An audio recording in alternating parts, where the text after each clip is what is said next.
सब दुख भंजन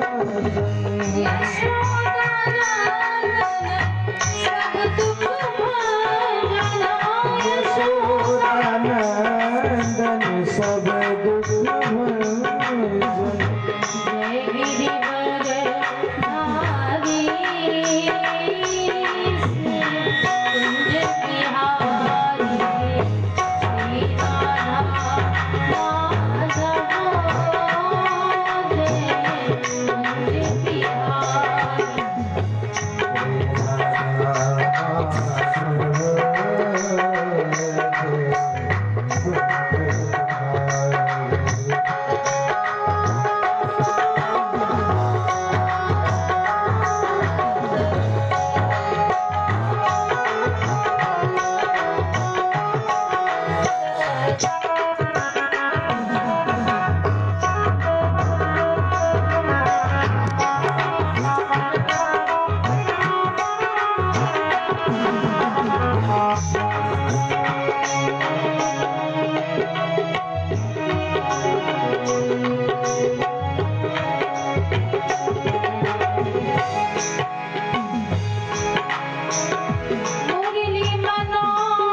श्री राधा माधव जय कुंज बिहारी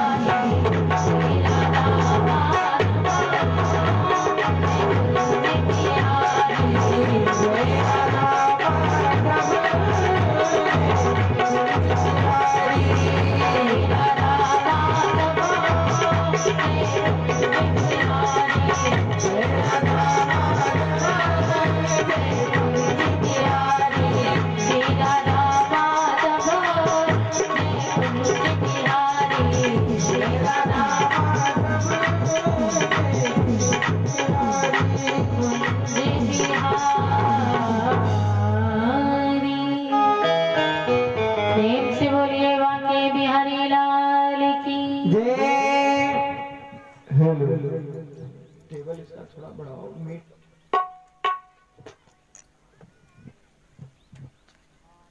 परीक्षित जी ने हेलो हेलो हेलो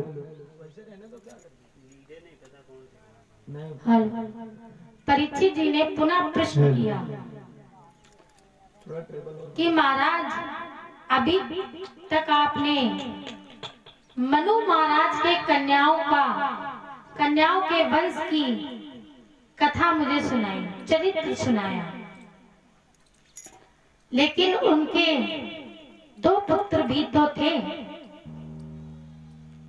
एक का नाम प्रियव्रत और दूसरे का नाम उत्तानपाद था।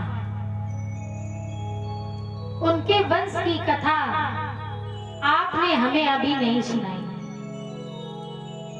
परीक्षित जी ने सुखदेव जी से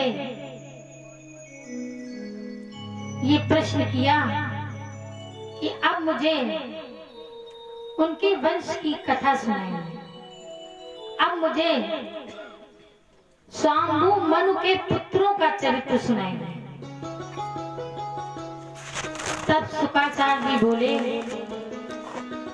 कि राजा उत्तानपाद का निज का कोई चरित्र नहीं है, लेकिन उत्तानपाद के पुत्र ध्रुव ने 5 वर्ष की अवस्था में परमात्मा को प्राप्त किया था। इसलिए ध्रुव चरित्र है इसमें। ध्रुव जी के कारण राजा उत्तानपाद का भी भागवत में चरित्र आया है और उनका नाम श्रीमद् भागवत महापुराण में श्रद्धा से लिया जाता है, ध्रुव जी के कारण।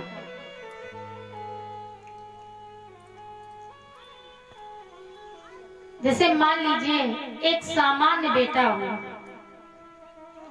तो सामान्य बेटे की पहचान किससे होती है? पिता से होती है कि ये किसका बेटा है। तो लोग बताते हैं कि ये रमाकांत का पुत्र है। पिता के नाम से उसकी पहचान होती है। लेकिन कोई कोई पुत्र इतना तेजस्वी होता है, इतना यशस्वी होता है कि पुत्र के नाम के द्वारा पिता की पहचान की जाती है। ध्रुव के कारण पिता उत्तानपाद का महत्व बढ़ गया। उत्तानपाद का निज का कोई चरित्र नहीं है। राजन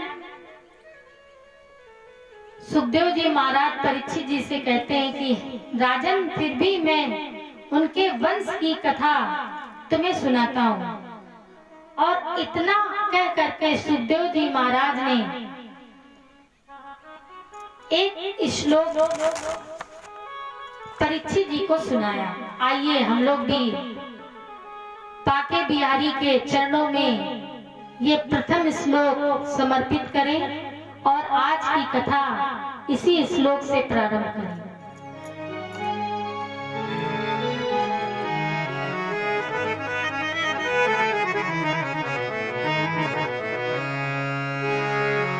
जाए उत्तानपादस्य सुनीति सुरति स्त्रियों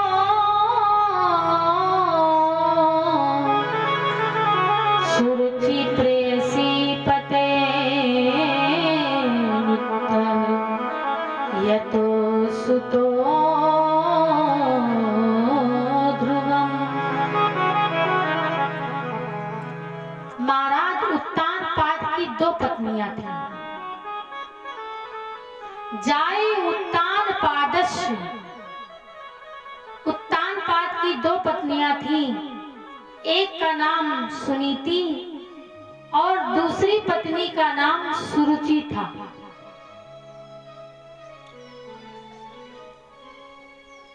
सुंदर नीत जिसकी थी, सुंदर गुण जिसमें थे, उस पत्नी का नाम था सुनीति और जिसमें गुण नहीं थे, केवल रूप ही था। जब हम लोग विवाह के लिए जाते हैं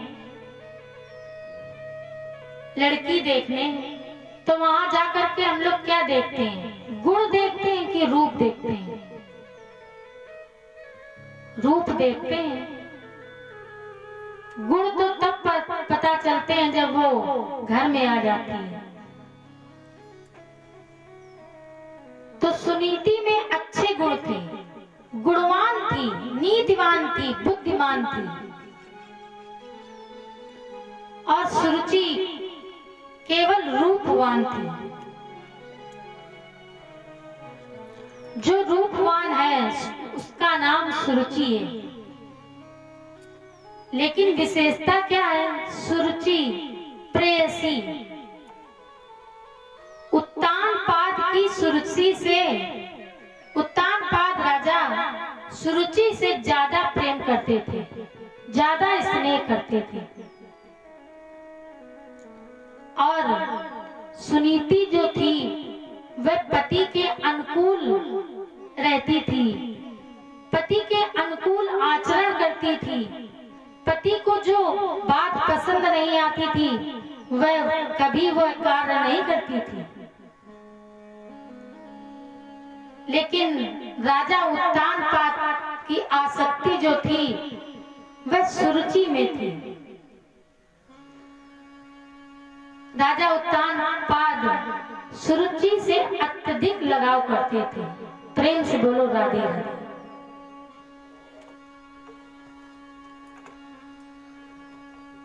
पहले दिन की कथा आप लोगों ने सुनी होगी, स्मरण की होगी। जब धुंधकारी का चरित्र हमारे गुरुजी ने सुनाया तो उसमें 5 विशेषताएं बताई गई हैं कि व्यक्ति 5 विशेषताओं में फंसा हुआ है, बंधा हुआ है। शब्द, स्पर्श, रूप, रस और गंध। उत्तानपाद किसमें फंस गए? रूप में। रूप के प्रति प्रबल आसक्ति का चरित्र है। उत्तानपाद का जो मन था वह सुरुचि में फंस गया और उसका नाम सुरुचि था। सुरुचि का पुत्र था उत्तम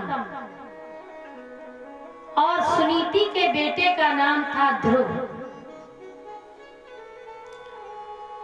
जब अच्छे गुण होंगे, अच्छी नीति होगी तो हमारे हृदय में संकल्प उत्पन्न होगा। ध्रुव माने होता है संकल्प। परमात्मा को प्राप्त करने का, भक्ति का संकल्प तभी उत्पन्न होता है अगर हमारी रुचि रूप में ना हो, सुंदरता में ना हो, केवल भक्ति में हो। इधर श्रीमद् भागवत महापुराण में व्यास जी वर्णन करते हैं और सुखदेव जी महाराज परीक्षित जी को कथा सुनाते हुए कहते हैं कि एक दिन उत्तानपाद राजा सिंहासन पर बैठे हुए थे और बालक उत्तम उनकी गोद में बैठा था। सुरुचि उनके पास खड़ी थी और सुनीति के एक महल में, एक प्रकोष्ठ में रहा करती थी। सुनीति का स्वभाव बहुत ही शांत स्वभाव की थी। आप लोगों ने दंत कथा सुनी होगी कि सुनीति जंगल में रहती थी। एक दिन राजा उत्तानपाद शिकार खेलते खेलते सुनीति की कुटिया में पहुंच गए तो वहीं पर जाकर के सुनीति से विवाह किया। तब वहीं ध्रुव उत्पन्न हुए। ये कथा आप लोगों ने सुनी है। सुनिए। तो ये कथा श्रीमद् भागवत महापुराण में नहीं है, ये दंत कथाएं हैं। सुनीति राजा उत्तानपाद के महल में ही रहती थी, लेकिन इतनी सीधी थी, इतनी सज्जन थी, उसका स्वभाव इतना सज्जन था कि वह एक कोने में पड़ी रहती थी।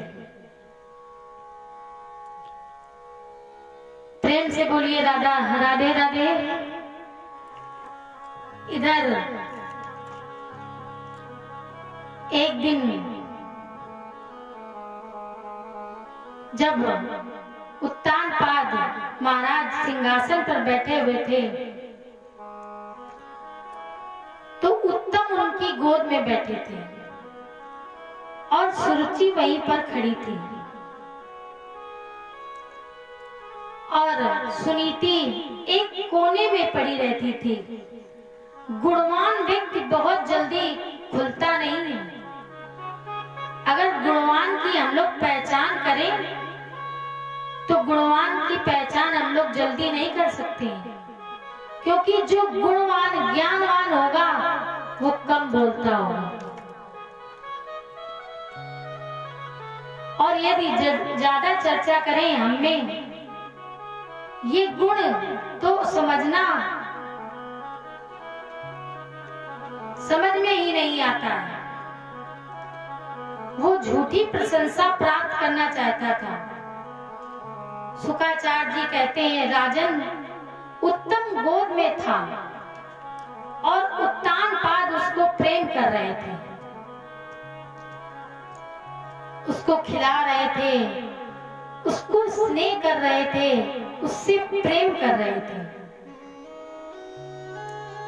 और जो पत्नी थी सुरुचि, ये देख करके वो प्रसन्न हो रही थी। 5 वर्ष का बालक ध्रुव भी वहां आया और पिता की गोद में बैठने के लिए सिंहासन की ओर बढ़ा।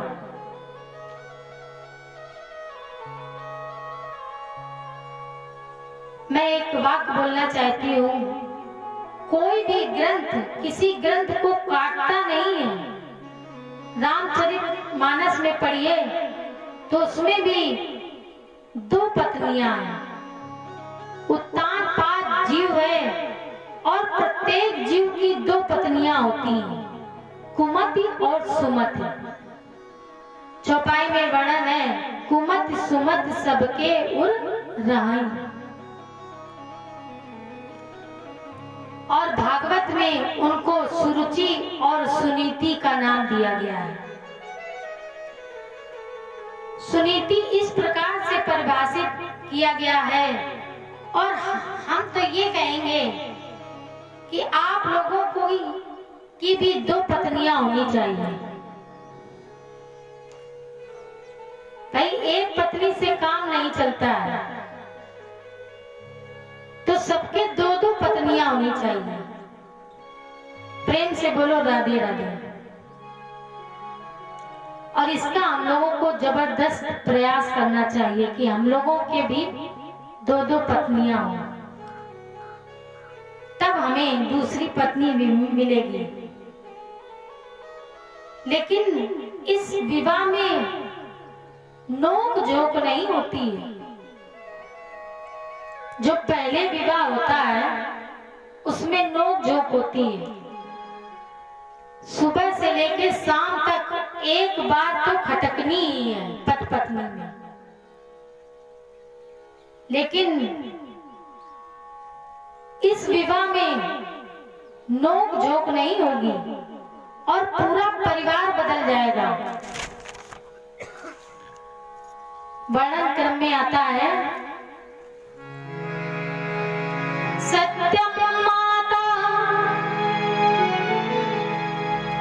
माता कौन होगी? सत्य।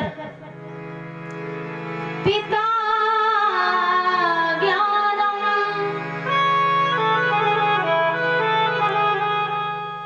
सत्य हमारी माता होंगी और पिता कौन होंगे? ज्ञानम, ज्ञान। ज्ञान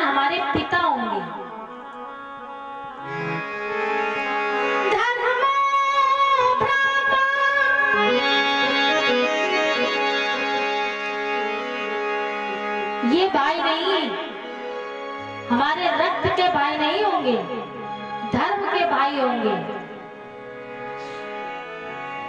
दया सखा और मित्र कौन बनेंगे? ऐसे मित्र नहीं बनेंगे कि जो हमें अवगुण भी सिखाएं। भाई मित्र भी कई प्रकार के होते हैं। कुछ तो अच्छे मित्र होते हैं, जैसे सुग्रीव और राघवेंद्र सरकार की मित्रता। और कुछ मित्र ऐसे होते हैं कि अपना कार्य बने, आपका कार्य बने चाहे बिल्कुल न बने। लेकिन इस परिवार में जो मित्र होगा हमारा, वह दया का मित्र होगा। और पत्नी कौन सी होगी? शांति पत्नी। शांति रूपी नाम की पत्नी होगी। प्रत्येक परिस्थिति में मन प्रसन्न रहता है। अगर शांति रूपी पत्नी हमें मिल जाए तो हमारे मन में कोई कष्ट नहीं रहेगा, कोई भी पीड़ा नहीं रहेगी और सदैव सुख ही सुख रहेगा, शांति ही शांति हमारे जीवन में रहेगी। प्रेम से बोलो राधे राधे। और जब कभी भी समस्या आती है तो कहते हैं, जब कभी भी हमें कष्ट होता है, पीड़ा होती है, दुख होते हैं, तो हम लोग क्या कहते हैं कि शांति धारण करो, शांति रखो। तो इसलिए हमको अपने जीवन में कौन सी पत्नी लानी है? शांति रूपी पत्नी लानी है। इधर मान लीजिए कि हम लोग जब शांति रूपी पत्नी को ले आएंगे तो मन भी हमारा शांत रहेगा।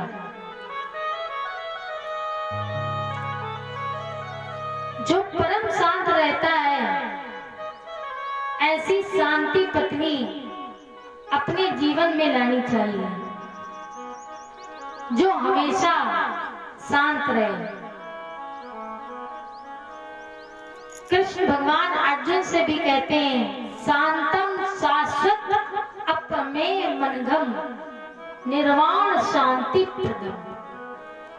तो पत्नी हमें कैसे चाहिए? शांति रूपी पत्नी हमें मिलनी चाहिए, तो हमारा जीवन सुख में व्यतीत होगा। इस कथा से क्या मिला कि विवाह करें तो शांति रूपी पत्नी से विवाह करें। और जो दूसरी पत्नी होती है, वह रोज नए नए तो उसको आभूषण चाहिए, नई नई उसकी बातें होती हैं, रोज नए नए उसके काम होंगे। तो अब बुजुर्गियत आ गई है और बुजुर्गों से कहना है हमारा कि अब सब कुछ त्याग करके और शांति रूपी पत्नी अपने मन में हम लोग बिठा लें। आइए प्रसंग पर वापस आए। इधर उत्तान पाद की गोद में बैठे थे। उत्तान पाद महाराज जी उत्तम को प्रेम कर रहे थे।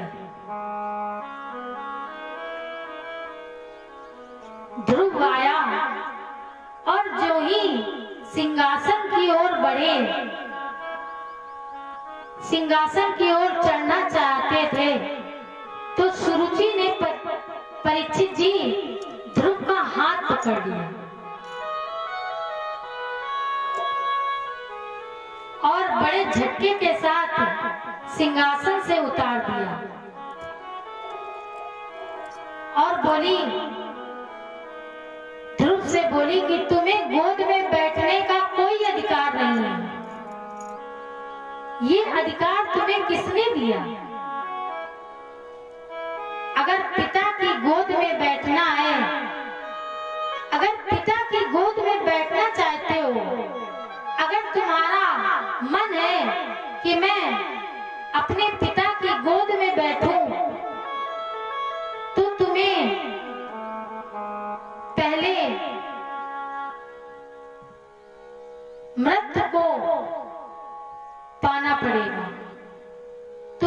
करना पड़ेगा। और जब तुम भगवान से मृत्यु मांग लोगे, फिर पुनः मेरी गोद से जब जन्म तुम्हारा होगा, तब तुम पिता की गोद में बैठ पाओगे। जब मेरे गर्भ से तुम्हारा जन्म होगा, तब तुम राजा उत्तानपाद की गोद में बैठ पाओगे।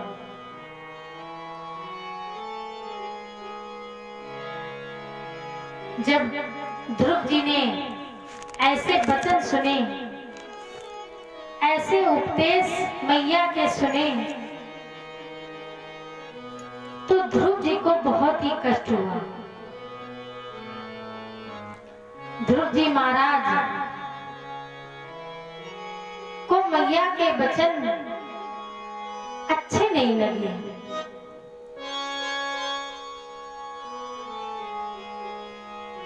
तब ध्रुव जी महाराज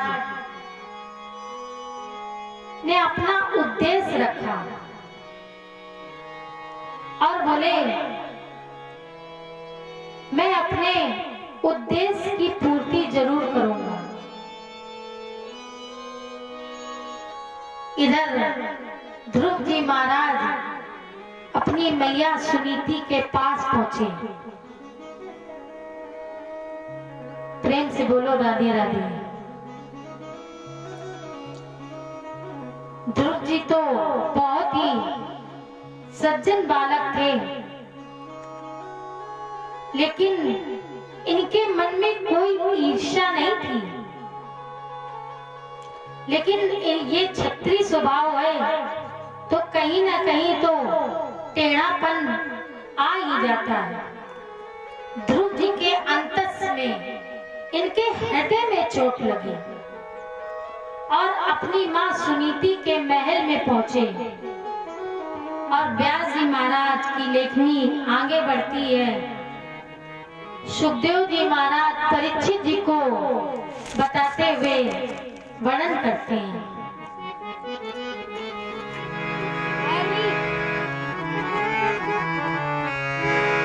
दीर्घ श्वसन्ति ब्रजनस पारं पश्यन्ति बालकमाबलम्।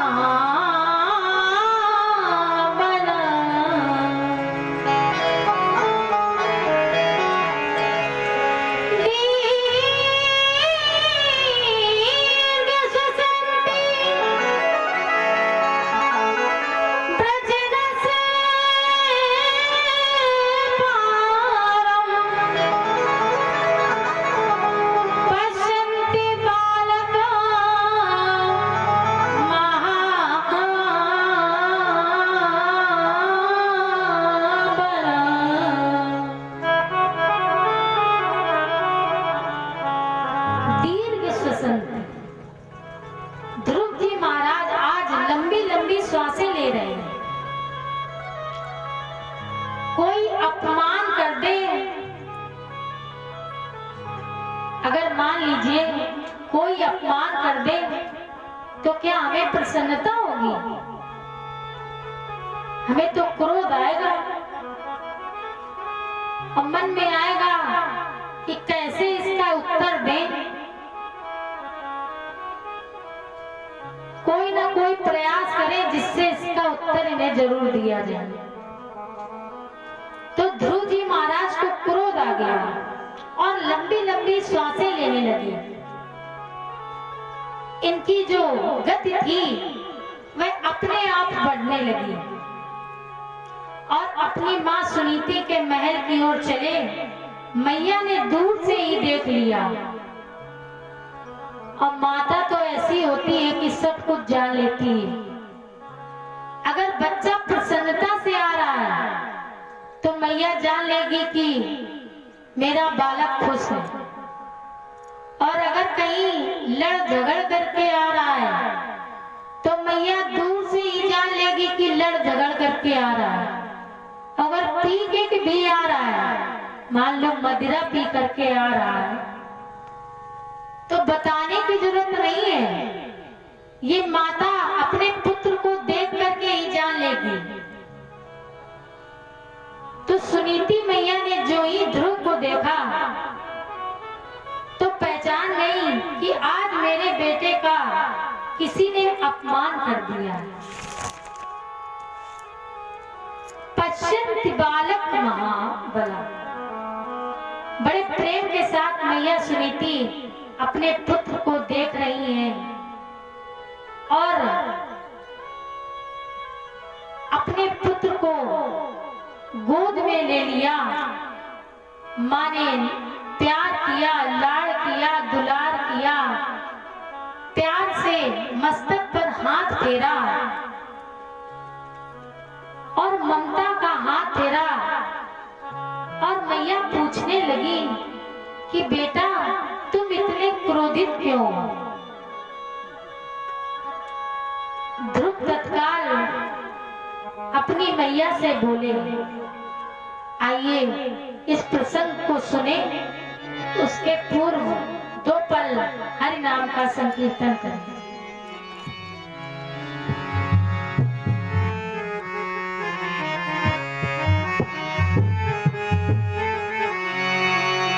भूति हरि के नाम की सबको पिला के पी।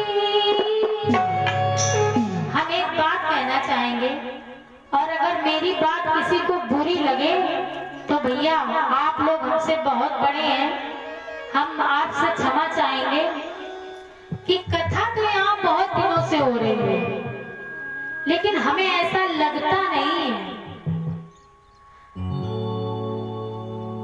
कथा श्रवण हित आइए तज माया अभिमान।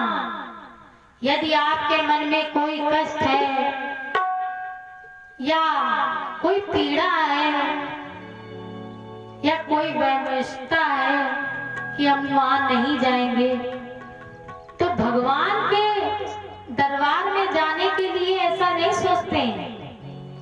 वहां तो बिना बुलाए ही जाना चाहिए। लेकिन हम देखते हैं कि माताएं 3 बजे आ रही हैं, कहीं 4 बजे आ रही हैं, समय नहीं है। अरे काम काज तो रोज ही लगा रहेगा।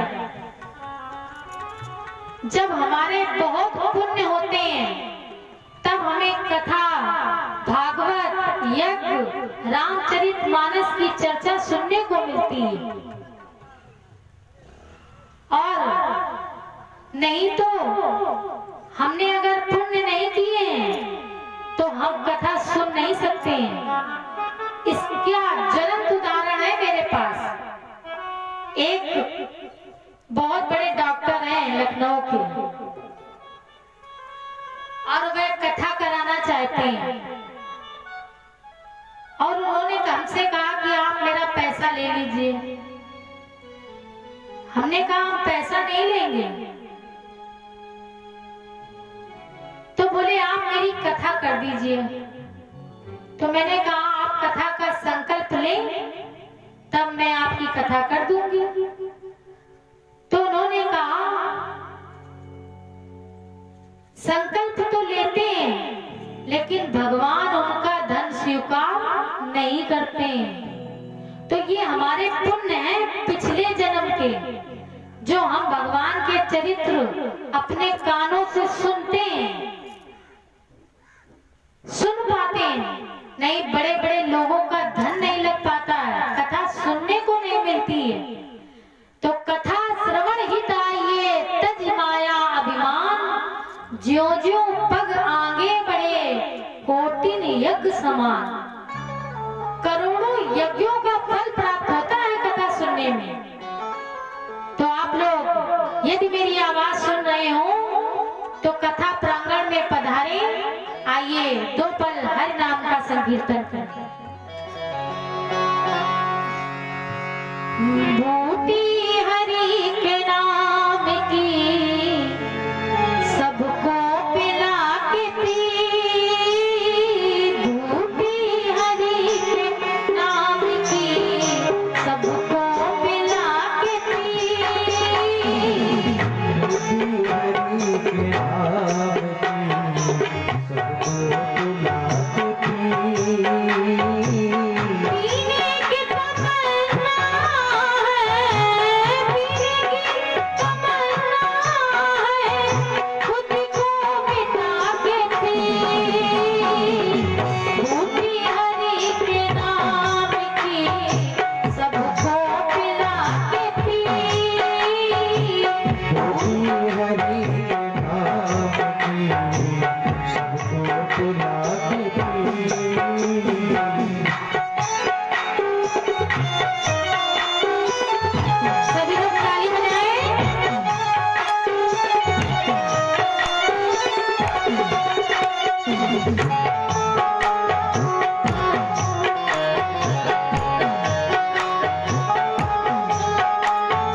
ममता ने ममता का हाथ फेरा।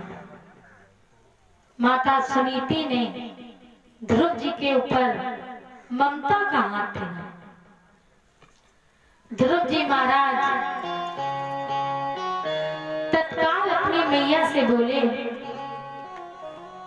कि मैया, पिता ने मुझे अपनी गोद में नहीं बिठाया, गोद से नीचे उतार दिया। ध्रुव जी कहते हैं एक दिन इस बात का पश्चाताप होगा, पिता को पश्चाताप करना पड़ेगा पिता को, और इस बात के लिए उन्हें दुख भी उठाना पड़ेगा। हमारे कष्ट को उन्होंने नहीं समझा और मेरे बिना पिता को कष्ट मिलेगा। ध्रुव जी कहने लगे कि जो मेरा अपमान किया है, मैं उस अपमान का बदला जरूर लूंगा, क्योंकि क्षत्रिय स्वभाव है ना ध्रुव जी का। मैया सुनीति अपने बेटे को ध्रुव जी को समझाती हैं। वर्णन क्रम में आता है, और इधर परीक्षित जी महाराज, सुखदेव जी महाराज परीक्षित जी को कथा सुनाते हुए वर्णन करते हैं।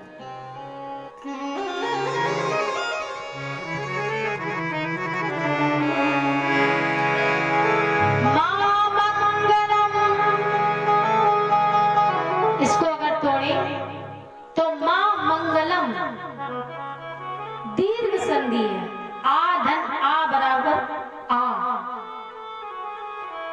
मां नहीं, अमंगल माने अमंगल ही। बेटा ध्रुव मां मंगलम तास परेश मन था। बेटा कभी भी जीवन में दूसरे की अमंगल की कामना मत करना, दूसरे के लिए कभी भी बुरा मत सोचना। ये माता अपने पुत्र को समझा रही है, और आजकल की माताएं होती तो ये बिल्कुल नहीं समझाती, भैया कोई भी बुरा न माने। हम आप लोगों की बात नहीं कर रहे हैं, अब जहां आगे कथा होने वाली है वहां की बात कर रहे हैं। आजकल की माताएं होती अगर चाची से भी जरा सी खुट खाए अपने पुत्र की हो जाती तो तुरंत लड़ने के लिए पुत्र को साथ लेकर के चली जाती कि तुमने ऐसा मेरे बालक से कहा ही क्यों। तो कथा से एक शिक्षा भी मिलती है कि मैया को समझाना चाहिए पुत्र को कि बेटा कभी भी किसी के अमंगल की कामना मत करना। पिता ने तुम्हें गोद में नहीं स्थान दिया तो कोई बात नहीं, लेकिन वह तुम्हारे पिता हैं। पिता की बात मानो, जब तक तुम्हारा जीवन रहे कभी भी तुम्हारे मन में ये विचार ना आए। अब ध्रुव जी महाराज का टाइम है, टाइम है? अच्छा। ध्रुव जी महाराज ने मैया के हाथ जोड़े कि मैया मेरा तो अपमान हो ही गया। सुनीति ध्रुव जी को समझाती हैं, भुंडे जनो यत परा दुख दस्ता। बेटा जो दूसरे का कल्याण अकल्याण सोचते हैं उनका स्वयं बुरा होता है। दुख उनके दरवाजे पहले ही खड़ा हो जाता है। मान लीजिए एक उदाहरण से हम लोग समझें। माना हमारे बगल में एक पड़ोसी रहते हैं, तो हमने विचार किया कि इनका घर न बनने पावे। हमारे मन में ये कामना हुई अमंगल की। अब पड़ोसी का घर 4 खंड का बन गया, तो दुख किसको हुआ? पड़ोसी को हुआ कि हमें हुआ? भाई कामना हमारी थी ना, तो दुख भी तो हम ही को हुआ, पड़ोसी का थोड़ी कोई अमंगल हुआ। इधर मैया समझाती हैं कि कभी भी अमंगल की कामना मत करना, जीवन में सदैव मंगल की कामना रखना। और यदि तुम्हें पिता की गोद नहीं मिली तो क्या हुआ? तुम परम पिता की गोद की कामना करो। तो ध्रुव जी बोले कि मैया मैं क्या करूं, मैं कैसे बदला लूं? सुनीति बोलती है कि पिता की गोद में कब तक बैठोगे? एक दिन ऐसा आएगा कि वह गोद भी छूट जाएगी। अगर तुम्हें बैठना ही है तो तुम उस जगत पिता की गोद में बैठ जाओ, जिससे तुम्हारा यश भी बढ़ेगा और जगत पिता की कृपा से तुम्हें सिंहासन भी प्राप्त होगा, उनकी गोद भी तुम्हें मिलेगी। परम पिता की गोद में चले जाओ। ध्रुव जी का बालक स्वभाव था, और बालक का स्वभाव ऐसा होता है कि जैसा हम समझाएंगे वैसी ही बात बालक के मन में प्रवेश कर जाएगी। अब ध्रुव जी महाराज प्रश्न करते हैं मैया से कि मैया वह गोद कहाँ मिलेगी मुझे? तो सुनीति कहती है कि उसके लिए तो तुम्हें वन में जाना पड़ेगा और वन में जाकर के तपस्या करनी पड़ेगी, तब तुम्हें परम पिता परमात्मा की गोद प्राप्त होगी। ध्रुव जी कहने लगे क्या मैया मुझे तपस्या करनी पड़ेगी? और मैं तो तपस्या करना भी नहीं जानता। तो मैया बोली जब चलोगे तो कोई ना कोई सदगुरु मिल जाएंगे। प्राय ऐसा होता है कि अगर हम अच्छे कार्य के लिए जाते हैं तो कोई ना कोई अच्छा व्यक्ति हमें मिल ही जाता है। और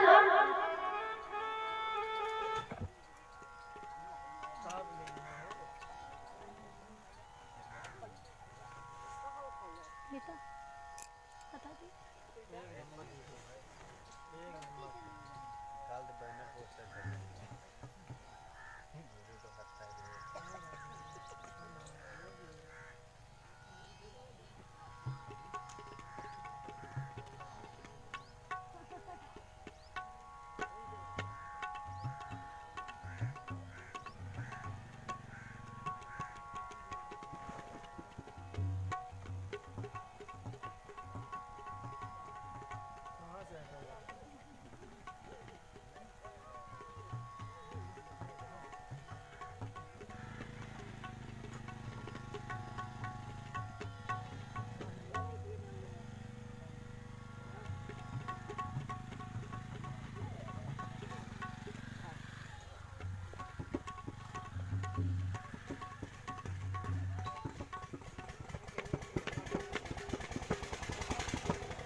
श्री राधे। प्रेम से बोलिए गोविंद भगवान की। आइए पुनः प्रसंग से जुड़े। ध्रुव जी बोले कि तपस्या करनी तो मुझे आती नहीं है। तो मैया बोली कोई सद्गुरु तुम्हें मिल जाएंगे तो तुम्हें उपाय भी बता देंगे।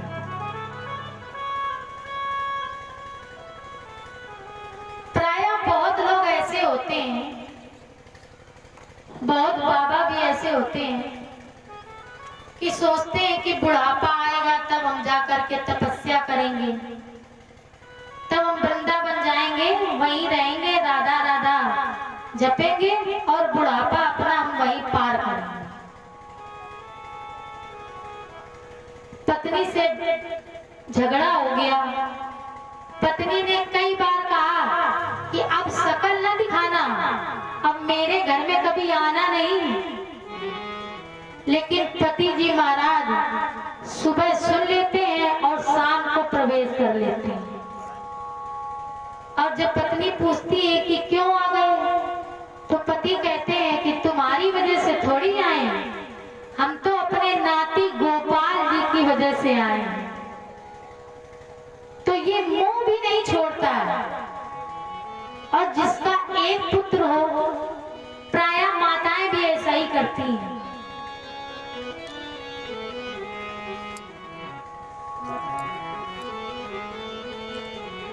प्रायः माताएं भी ऐसा करती हैं। जिसके एक पुत्र हो और मान लो उसकी नौकरी लग जाए कि अब उसको महाराष्ट्र जाना है, तो माताएं कहती हैं कि देखो हम अपने बेटे को महाराष्ट्र नहीं भेजेंगे इतनी दूर, इतनी खेती है, इतना पैसा है, इतना धन है, किसके लिए? ये सब है तो इन्हीं के लिए। तो माताएं भी नहीं भेजती हैं। लेकिन हमें इस कथा से शिक्षा मिलती है कि 5 वर्ष के ध्रुव जी महाराज, लेकिन सुनीति ने एक बार भी ये नहीं कहा कि तुम तपस्या करने के लिए वन में ना जाओ। मैया सुनीति कहती है कि तुम वन जाओ। इधर मैया सुनीति ने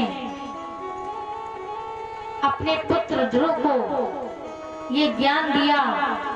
ध्रुव जी तपस्या करने के लिए आगे बढ़े, तब उन्हें सद्गुरु देव ऋषि नारद जी मिल गए।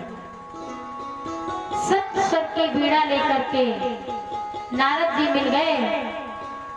तब बीच में ही नारद जी ने बताया ध्रुव जी से कि तुम इस मंत्र का जाप करो तो तुम्हें भगवान की प्राप्ति होगी। ओम नमो भगवते वासुदेवाय।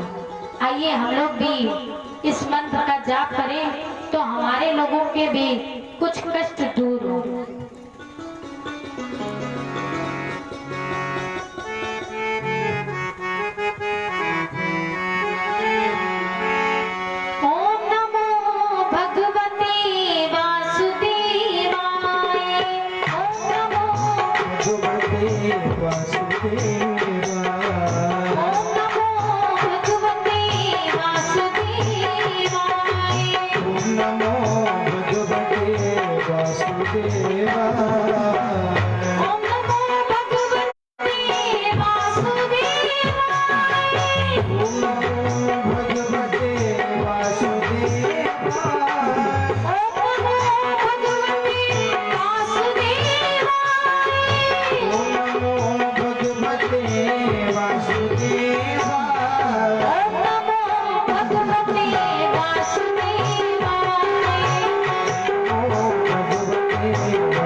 वासुदेवा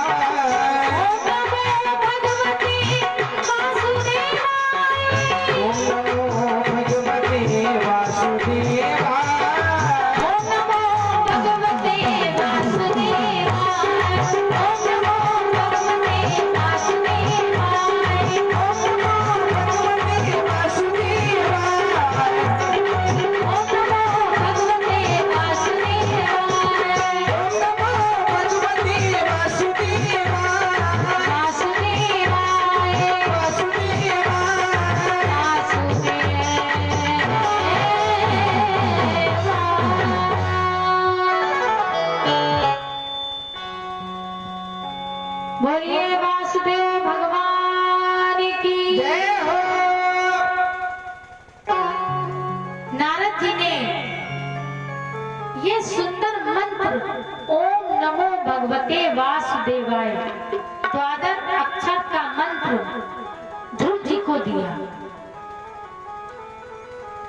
तो ध्रुव जी बोले कि यदि भगवान आ जाएंगे तो मैं उनको कैसे पहचानूंगा। तो नारद जी ने उनकी छवि का वर्णन किया कि वह पीतांबर धारण किए होंगे और उनका शरीर कैसा होगा, सांवला शरीर होगा और मंद मंद मुस्कुरा रहे होंगे और ठाकुर जी के हाथों में बंसी उनके हाथ में होगी।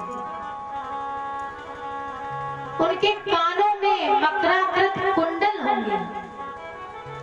बेटा ध्रुव, भगवान के बारे में कोई पूर्ण रूप से नहीं बता सकता है कि भगवान कैसे हैं। तुलसीदास जी ने भी वर्णन किया है, इद मिथ्यम कई जात ना सोई।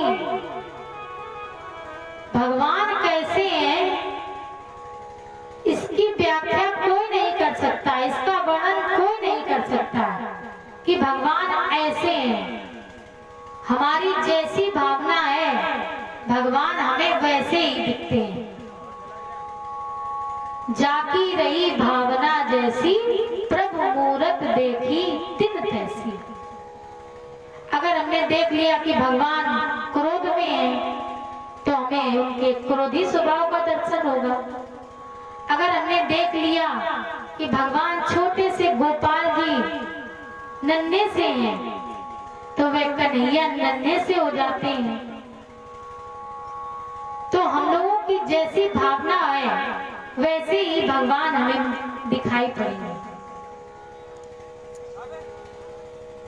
नारद जी बोले ध्रुव जी से कि इतना तो हमने तुम्हें बता दिया, लेकिन जब वो तुम्हें मिलेंगे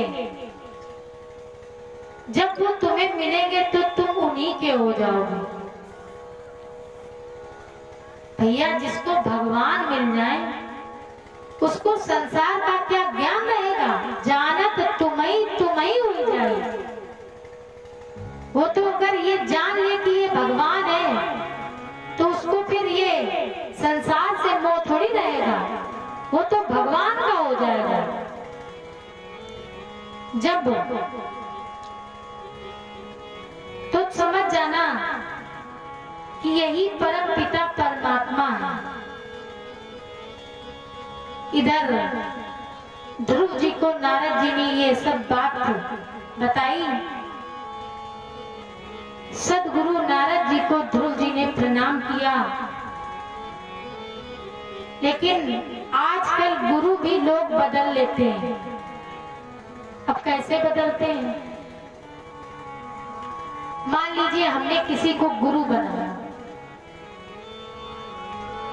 अब गुरु बना करके हम अपने घर आ गए और हमने 60,000 की भैंस खरीदी और गुरु बना करके आए। अब वह भैंस जो हमने खरीदी वो दूध ही न दे रही तो तुरंत मन में संदेह आएगा कि अभी तक तो दूध दे रही थी, हमें लगता है हम गुरु बना करके आए हैं इसलिए ये दूध देना बंद कर दो। तो गुरु हमें फल नहीं रहे हैं। इसी में हमें आपको एक दृष्टांत सुनाए। एक चोर था, चोर, और उसका स्वभाव था चोरी करने का। भाई चोर का स्वभाव क्या होगा? चोरी करना। तो इसने देखा कि एक सेठ और सिठानी बहुत धनवान है, तो इसकी चोर की नजर उनकी तिजोरी पर थी। लेकिन इसने मन में विचार किया कि कौन सा उपाय किया जाए जो इन सेठ के यहाँ हम चोरी कर पाए। तो इस चोर ने मन में विचार किया और एक उपाय किया कि इसने अपने मस्तक को रंगा, पीला चंदन लगाया और पीले वस्त्र पहने, और पीले वस्त्र पहन करके उन्हीं सेठ और सिठानी के घर में पहुंच गया। सेठ जी ने देखा कि अरे द्वार पर तो संत आए हैं। तो सिठानी कहने लगी सेठ जी से कि देखो मेरे कितने अहोभाग्य हैं कि बिना बुलाए संत जी दरवाजे पर आ गए, और हम तुमसे कह भी रहे थे कि हमें गुरु बनाना है, लेकिन तुम व्यापार में इतने व्यस्त हो कि तुम्हें समय ही नहीं मिलता। देखो भगवान ने अपने आप अपने दरवाजे संत को भेज दिए। अब सेठ सिठानी संत को लेकर के अंदर उनको प्रवेश कराया, उनके चरण पखारे। हम लोग ब्राह्मण के पांव धुलते हैं ना, तो थाल में जल लेकर के पांव पखारे उनके और सुंदर आसन पर बिठाया। इसके बाद अच्छे अच्छे पकवान खिलाए। अब संत भगवान की खूब सेवा होने लगी। संत भगवान की नहीं, चोर की। जब खूब सेवा होने लगी, खूब पूर्ण विश्वास हो गया, तो एक दिन सिठानी कहने लगी कि हम आपसे कह रहे थे कि गुरु बना लो, लेकिन आपने मेरी बात पर ध्यान नहीं दिया। अब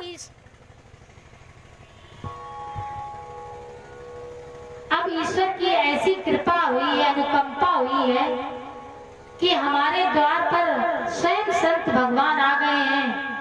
तो चलो क्यों ना हम लोग इन्हीं को गुरु बना लेते हैं।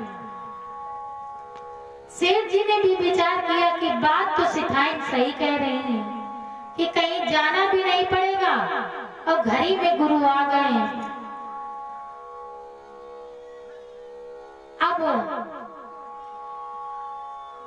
और ये जो संत भगवान थे, इनकी दृष्टि थी तिजोरी की तरफ। तो एक दिन सेठ जी बहुत ढेर सारा माल लेकर के आए, रुपया, और तिजोरी में रखा। तो ये चीज तो चोर ने देखी, लेकिन व्यापार के कारण उन्हें उस माल को व्यापार में लगाना पड़ गया। तो तिजोरी हो गई खाली। अब ये संत भगवान को सेठ और सिठानी ने बना लिया गुरु, और मंत्र दिया राधा कृष्ण राधा कृष्ण। इधर चोर ने ये एक दिन देखा कि तिजोरी बहुत भरी है, उसको पता ही नहीं था कि सेठ जी ने व्यापार में पूरा धन लगा दिया। तो इसने क्या किया, एक दिन सेठ और सिठानी को चारपाई से बांधा, और जो ही तिजोरी खोली तो तिजोरी में कुछ भी नहीं। अब इसने विचार किया कि अगर यहीं बने रहेंगे तो अब ये भाव भी इनका नहीं रहेगा, ये हमसे प्रेम भी नहीं उतना करेंगे। तो इसने बांध करके ये उनके घर से बाहर गया और बाहर से भी कुंडी लगा दी। लेकिन एक बात कह गया, जब बांधा तो बोले गुरुजी आप हमें क्यों बांध रहे हैं? तो कहने लगे हम इसलिए बांध रहे हैं कि जब गुरु मंत्र दिया जाता है तो शिष्य को बांधा भी जाता है। तो बोले इसके बाद एक कार्य करना है कि तुम्हें मंत्र का जाप करना है। तो सेठ सेठानी बड़े खुशी भाव से बंध गए और अपना राधा कृष्ण अब ये जो चोर था कुंडी लगा करके भाग गया। इधर ये सेठ सेठानी राधा कृष्ण एक दिन व्यतीत हो गया, 2 दिन व्यतीत हो गए, 7 दिन व्यतीत हो गया, ना इन्होंने अन्न खाया न जल पिया। तब 3 लोग के ठाकुर के पास सेठ और सेठानी की आवाज पहुंची तो भगवान स्वयं उतर करके आए और ये सेठ और सेठानी को खोलने लगे और खोलते खोलते बोले कि तुम्हें यही गुरु मिला था। तो सेठ सेठानी बोले कि प्रभु मेरे गुरु की निंदा मत करिए। अगर आज उन्होंने मुझे ये मंत्र न दिया होता तो 3 लोग के ठाकुर तुम मुझे खोलने यहाँ ना आते। तो गुरु पर जब हमारी इतनी निष्ठा होगी तब हमें गुरु का फल प्राप्त होगा। इधर ध्रुव महाराज यमुना के किनारे पहुंचे, मधुबन में स्नान किया, यमुना में 5 महीने की तपस्या की। परीक्षित जी 5 महीने की तपस्या का यह परिणाम निकला कि भगवान प्रकट हुए और ध्रुव ने देखा नेत्रों से। अब ध्रुव जी के अश्रु निकलने लगे। ध्रुव जी प्रार्थना करना चाहते हैं लेकिन उनके मुख से आवाज नहीं निकल रही, उनकी वाणी नहीं निकल रही और नेत्रों से अश्रु बह रहे हैं। गिरा अनयन नयन बिन बानी। भगवान को देखकर नेत्र उन्हें देख नहीं पाते, वाणी उनका गुणवान वाद नहीं कर पाती और अश्रु निकल रहे हैं। इधर ध्रुव जी का तार भगवान से जुड़ गया। गोस्वामी तुलसीदास जी महाराज वर्णन करते हैं,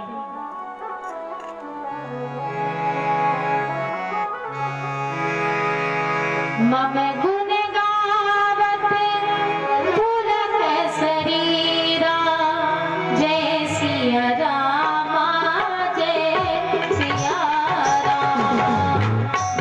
गुण गावत पुलक शरीरा, जय सिया राम जय सिया राम। मम गुण गावत पुलक शरीरा, जय सिया रामा जय सिया राम।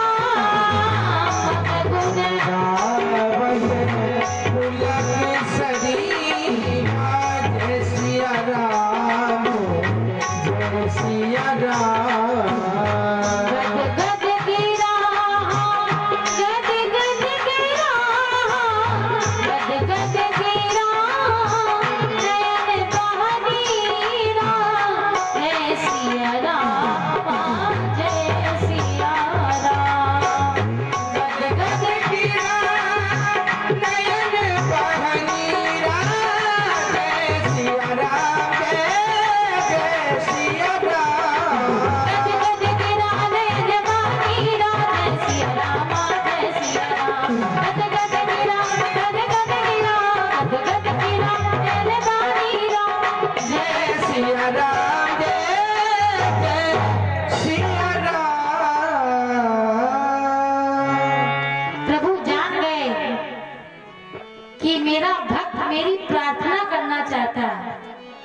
भगवान ने 5 जन नाम का शंख उसके कपोल से लगाया, कानों से लगाया, स्पर्श कराया। तो ध्रुव जी को वाणी प्राप्त हुई। ध्रुव की ओर ध्रुव जी की वाणी आई। सुखदेव जी महाराज परीक्षित जी को कथा सुनाते हुए वर्णन करते हैं एक श्लोक में। यो अन्तः प्रविश्य मम वाच निवास सोता संजीवयता अखिल शक्तिधरा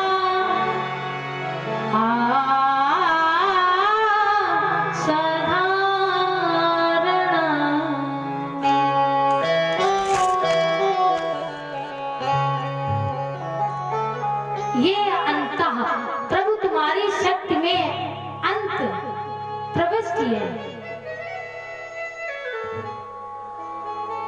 भीतर प्रवेश करके इमाम इमाम माने ये जो मेरी सोई हुई वाणी है, गोविंद तुम्हारी शक्ति से ये जागृत हो गई, मेरे भीतर मेरे अंदर प्रवेश कर गई। हाथ पैर इंद्रियां ये सब आपकी शक्ति से ही संचालित होती हैं। आप तो प्राणों के भी प्राण हैं। रामचरित में भी वर्णन आता है, प्राण प्राण के जीवन जी के।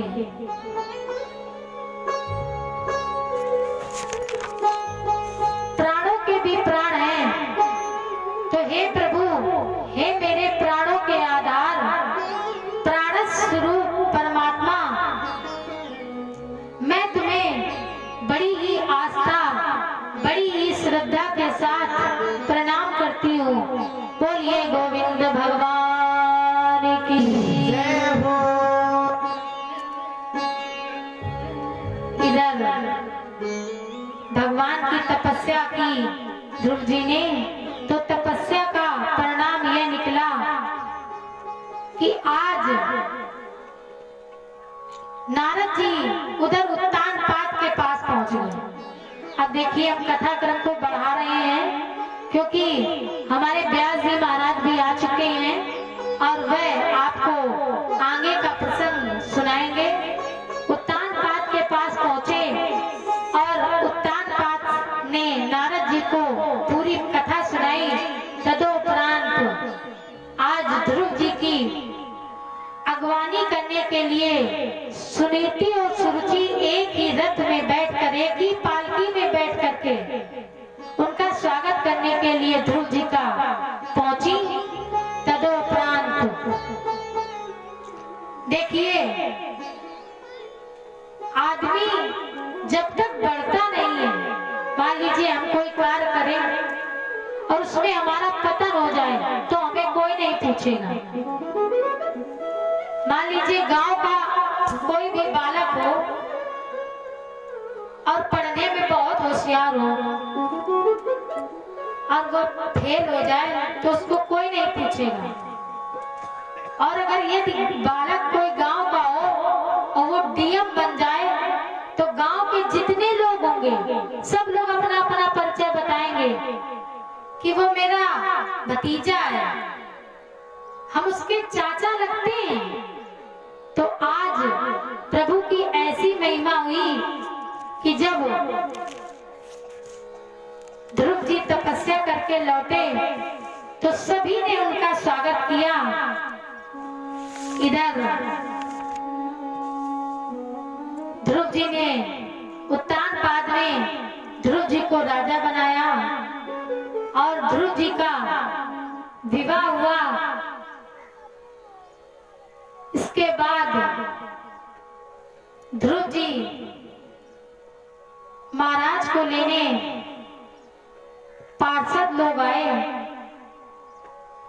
तो मृत्यु रानी भी आई, तो मृत्यु रानी ध्रुव जी को ले नहीं जा पाई। तब मृत्यु ने कहा कि तुम मेरी पीठ पर बैठ करके और सिंहासन पर भगवान के लोग को जाओ। इसके बाद ध्रुव जी ने कहा कि मैं अकेले कैसे जाऊं, मैं तो अपनी माता को भी लेकर के जाऊंगा। तो बोले कि जिसका इतना यशस्वी तेजस्वी बालक हो वो माँ क्या नहीं जाएगी? माँ का विमान आगे आगे चल रहा है। ध्रुव जी का ये पावन चरित्र हम सभी लोगों ने सुना। अब आइए आप लोग हमारे परम पूजनीय परम श्रद्धेय व्यास जी के श्रीमुख से श्रीमद् भागवत की कथा श्रवण करें। दो पल हर नाम का संकीर्तन।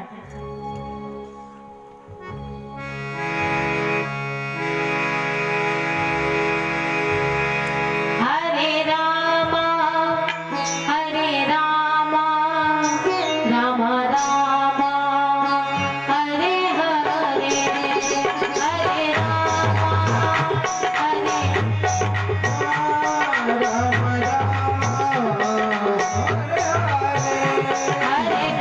कृष्णा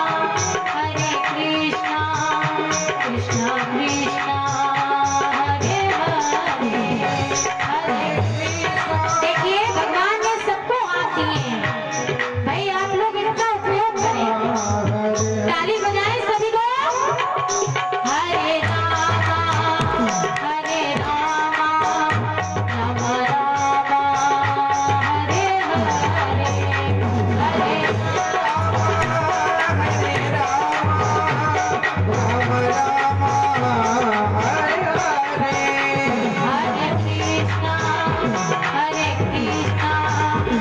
कृष्णा कृष्णा हरे हरे, हरे हरे रामा राम रामा हरे हरे, हरे हरे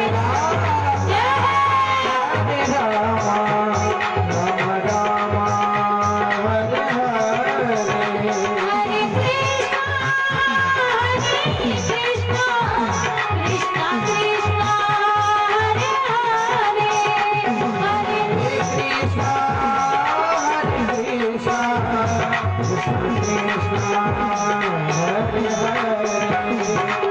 हरे हरे राम राम राम हरे हरे, हरे राम हरे कृष्णा कृष्णा कृष्णा हरे हरे, हरे राम हरे राम हरे हरे, हरे कृष्णा